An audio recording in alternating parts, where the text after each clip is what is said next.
பட்டால என்னென்ன டைப்ஸ் பட்டா இருக்குன்னு தெரியுமா? அதுல உங்க பட்டா என்ன பட்டாங்கிறத இந்த வீடியோ பார்த்து தெரிஞ்சுக்கோங்க. ஜென்ரல் பட்டா, கூட்டு பட்டா, டிஎஸ்எல்ஆர் பட்டா, 2C பட்டா, ஏரி பட்டா, நத்தம் பட்டா, இப்படி பட்டா நிறைய பட்டா இருக்குங்க. ஜென்ரல் பட்டானா நம்ம நார்மலா எல்லாரும் பார்க்கறது தான் ஜென்ரல் பட்டா. கூட்டு பட்டாங்கிறது பார்த்தீங்கன்னா ஒன்று ரெண்டு, அதாவது 2 பேர் இல்லை 3 பேருக்கு இன்பிட்வீன்ல அந்த ஒரு இடத்தோட இது வந்து 3 பேருக்கு இருக்கும். அது பேர் கூட்டு பட்டா. அதை நம்ம சப்டிவிஷன் பண்ணி தான் நம்ம ஜென்ரல் பட்டாவுக்கு மாற்றணும். இதே நீங்க வந்து 2C பட்டான்னு வைக்கலாம், அந்த இடம் வந்து உங்களுக்கும் சொந்தம் இல்லை, எனக்கும் சொந்தம் இல்லை, ஏன் யாருக்குமே சொந்தம் இல்லை. 2C பட்டாவை பொறுத்தளவுக்கு நீங்க அந்த இடத்துல விவசாயம் மட்டும் பண்ணிக்கலாம்.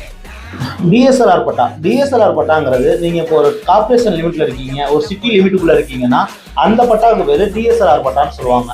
இதே நத்தம் பட்டா, அதாவது நத்தம் பட்டாங்கிறது ஒரு புறம்போக்கு இடத்துல நீங்க அவங்க வந்து விவசாயம் பண்ணிட்டு இருக்காங்க அப்படிங்கிறதுக்கான உண்டானது தான் அது நத்தம் பட்டா. இதே வந்து நீங்க ஏரி பட்டான்னா ஆதி திராவிடருக்குன்னு தனியா கொடுத்து, அது ஆதி திராவிடர் இவங்களுக்கான தனியா செப்பரேட்டா ஒரு பட்டா கொடுத்துருப்பாங்க. அது வந்து ஏரி பட்டா.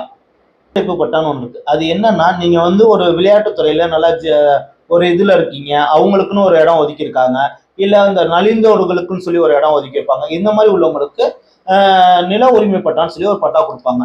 இதுல உங்க பட்டா எதுன்னு தெரிஞ்சுக்கோங்க. இது மாதிரி பயனுள்ள தகவல் தெரிஞ்சுக்கணும்னா என்னோட சேனலை ரெகுலரா வாட்ச் பண்ணுங்க. தேங்க்யூ.